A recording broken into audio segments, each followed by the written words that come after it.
মাশাআল্লাহ করে করে এখন কার্ড বিতরণ হচ্ছে, নাম তার ফ্যামিলি কার্ড, তাই না? কোন জায়গায় তার মূল্য 2000, কোন জায়গায় 7000, কোন জায়গায় 20000। আবার কোন জায়গায় বলা হচ্ছে আমরা 50 লক্ষ দেব, আবার কোন জায়গায় বলা হচ্ছে আমরা 50 কোটি দেব। আপনারা কি চান বাংলাদেশ আবার ফেসিবাদের আমলে চলে যাক? তাহলে 5 তারিখের পর পরিবর্তন হওয়ার পরে যারা জুলাই মানে না, যারা সংস্কার মানে না, যারা চরিত্র পাল্টায়নি, তাদেরকে দিয়ে কি নতুন বাংলাদেশ করা সম্ভব? 13 তারিখ নতুন বাংলাদেশ পাওয়ার জন্য 18 কোটি মানুষ যে মুখিয়ে আছে, যারা এখনই ফেসিবাদের আচরণ করে চলছে জাতির সাথে, তাদেরকে দিয়ে কি ফেসিবাদ মুক্ত বাংলাদেশ গড়া যাবে? যাবে না। আপনারা মনে হয় একটু ভয় পাচ্ছেন নাকি? আওয়াজ এত কিমা কেন? ওদেরকে দিয়ে ফেসিবাদ মুক্ত বাংলাদেশ গড়তে পারবেন? ফেসিবাদ মুক্ত বাংলাদেশ গড়তে হলে ফেসিবাদের বিরুদ্ধে লড়াই করার সাহস তাদের আছে, তাদেরকে বেছে নিতে হবে। এ সাহস আল্লাহর মেহেরবানি জামাত ইসলামের আছে। দফায় দফায় জামাত ইসলামের নেতৃবৃন্দকে মিথ্যা অভিযোগে সাধারণ সাক্ষী পাতানো আদালত দিয়ে হত্যা করা হয়েছে। জামাত কারো কাছে মাথা নত করে না, কারো দয়া অনুকম্পা কামনা করে না। হাজার কর্মী সহকর্মীকে হারিয়েছে, মাথা নত করে না। কোন চোখ রাঙ্গানিকে পরোয়া করে না, দেশ ছেড়েও পলায় না। ছিলাম, আলহামদুলিল্লাহ আছি, ইনশাআল্লাহ থাকবো। এ দেশ আমাদের ঠিকানা। আমাদের কোন মামা খালুর দেশ নাই, বেগম পাড়া নাই। আমাদের পাড়া একটাই, এটি আমার গর্বের বাংলাদেশ। শুধু কি তাই? হাঁচি কাশি হলে ওই নেতারা দেশ ছেড়ে অন্য দেশে চলে যায় চিকিৎসার জন্য। দেশের প্রতি কোনো আস্থা নাই, অথচ তারাই একসময় কেউ না কেউ বাংলাদেশ শাসন করেছে। তো সেই জায়গাটা বললেন না কেন?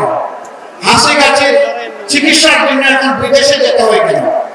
কেন এই দেশের উপর আস্থা নাই? হ্যাঁ, এই দেশটা হচ্ছে আপনাদের টাকা মানানোর মেশিন। জনগণের টাকা হাতকে নেবেন, লুণ্ঠন করবেন, ব্যাংক ডাকাতি করবেন, শেয়ার বাজার লুণ্ঠন করবেন, তারপরে সমস্ত টাকা বিদেশে পাচার করে দেবেন। নিজের ছেলে মেয়েকে বিদেশের মাটিতে লেখাপড়া করাবেন। এখন তো বিয়ে শাদী অন্য জাতির সাথে হচ্ছে, আপত্তি নাই। আপত্তি এক জায়গায় যে বাংলাদেশের কোনো মেয়ে এবং ছেলে আপনাদের পছন্দ হয় না, বড় ভালোবাসেন দেশটাকে। নিজে পড়ে আছেন ইনকাম জেনারেশনের জন্য অবৈধভাবে, আপনি আসল দেশপ্রেমিক। দেশপ্রেমিকের অভিনয় আমরা এই ভণ্ডামি আর দেখতে চাই না।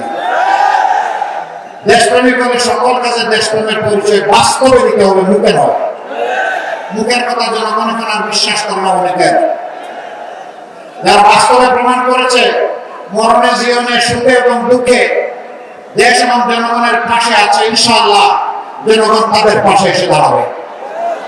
আজকে বাংলাদেশের সর্বত্র ন্যায় এবং ইনসাফের পক্ষে, আধিপত্যবাদ বিরোধী, চাঁদাবাজ বিরোধী, দুর্নীতিবাজ বিরোধী, মামলাবাজ বিরোধী একটা সমাজ বিনির্মাণের জন্য জনগণ আজ একাট্টা হয়েছে।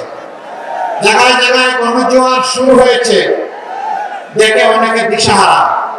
এখন আমার মায়েরও বেইজ্জত করে, মায়ের গায়েও বেদিশাহী হাত দেয়। আমরা পরিষ্কার বলে দিচ্ছি, আমাদের জীবনের চাইতে আমাদের মায়েদের ইজ্জতের মর্যাদা আমাদের কাছে অনেক বেশি। মায়ের গায়ে হাত দিবে, ইনশাআল্লাহ আমরা ছেড়ে কথা বলবো না। মা তো আপনারও আছে, আগে আপনার মাকে সম্মান করুন, তাহলে বাংলাদেশের 9 কোটি মাকে আপনি সম্মান করতে পারবেন। যে নিজের মাকে সম্মান করতে পারে সে দেশের প্রত্যেকটা মাকে সম্মান করতে জানে। আর যে নিজের মাকে সম্মান করার শিক্ষা পায়নি, সেইটা মায়ের গায়ে হাত দিতে পারে। সম্মানিত ভাইরা, মাথা গরম হওয়ার কারণ আছে। অবশ্য মাঘ মাস এখন আর শীত থাকার কথা ছিল, তাই না? শীত একটু কম, তারপরেও তো মিষ্টি মিষ্টি শীত আছে। তো আমি ওদেরকে জিজ্ঞেস করি, মাঘ মাসে যদি মাথার ছান্দি এত গরম হয়, চৈত্র মাসে তোমাদের ছান্দিটা কেমন হবে? এটি গণতন্ত্র নয়। গণতন্ত্র হচ্ছে নিজের কর্মসূচি, বক্তব্য, পরিকল্পনা নিয়ে জনগণের কাছে যাবে, জনগণ শুনবে, বিশ্বাস করবে কি করবে না, এটা জনগণের অধিকার। অন্যের কথা শুনতে হবে যেমন নিজের কথা আপনার বলার অধিকার আছে। আপনাকে কেউ চাপা দিবে না, বাধ্য করবে না, ভোট তাকে দিতে হবে, তাহলে আপনি অন্যকে বাধা দেন কেন? গণতন্ত্রের গাল করা গুলিয়ে আড়াবেন, আবার ফেসিবাদী কায়দার আচরণ করবেন, এই দুইটা একসাথে যায় না। মাশাআল্লাহ, করে করে এখন কার্ড বিতরণ হচ্ছে, নাম তার ফ্যামিলি কার্ড, তাই না? কোন জায়গায় তার মূল্য 2000, কোন জায়গায় 7000, কোন জায়গায় 20,000। আবার কোন জায়গায় বলা হচ্ছে আমরা 50 লক্ষ দিব, আবার কোন জায়গায় বলা হচ্ছে আমরা 50 কোটি দেব। আবার এই ফ্যামিলি কার্ড দেওয়া হবে মায়ের হাতে, বাবার হাতে। কি চমৎকার! এক হাতে ফ্যামিলি কার্ড আর আরেক হাতে মায়ের গায়ে হাত। বাংলাদেশের মানুষকে এত বোকা মনে করেছে? সবাই নিজের বুঝটা ভালো করে বুঝে। গর্বার কারণ হলো মায়েরা এখন ওপেনলি বলে আমরা অনিরাপদ এই বাংলাদেশ আর দেখতে চাই না, আমরা একটা নিরাপত্তার বাংলাদেশ চাই। আমরা বিশ্বাস করি দাঁড়িপাল্লা এবং তার সঙ্গীরা এই নিরাপত্তা দিতে পারবে। এইটাই মাদের অপরাধ। ওই যে আমি বলি না, এক বোন তার নিজের পছন্দের পোশাকে তিনি যাচ্ছেন কোথাও, সাংবাদিক বন্ধু তাকে জিজ্ঞেস করছে আগামীতে আপনি কোন ধরনের সরকার চান, কাকে চান? তিনি সংক্ষেপে বলেছেন জামাত। বলছে আশ্চর্য, আপনি জামাতকে চান? বলে হ্যাঁ আমি চাই। বলছে জামাত হলে তো আপনি পোশাক করতে পারবেন না। বলে করবো না। জামাত আসলে তো আপনার পোশাক পাল্টাতে হবে। বলে যে হ্যাঁ পাল্টাবো। তাহলে আপনি জামাতকে চাচ্ছেন কেন বলেন তো? এই বোনটি উত্তর দিয়েছে জামাত আসলে বাংলাদেশ ঠিক হবে। এরপরে তাকে আবার জিজ্ঞেস করা হচ্ছে জামাতের কোন কাজটি আপনার ভালো লাগে? ওই জামাতই আমার ভালো লাগে।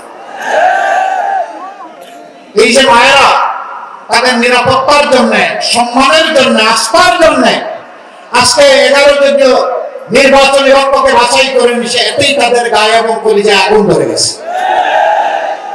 মনে রাখবেন, গায়ের উপর চাবুক মারতে পারবেন, কিন্তু মনের উপরে কোনো চাবুক চলবে না।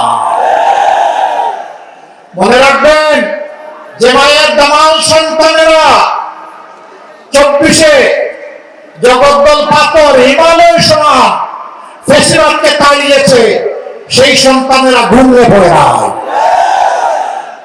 তারা এখনো জেগে আছে। আগামীতে জনগণের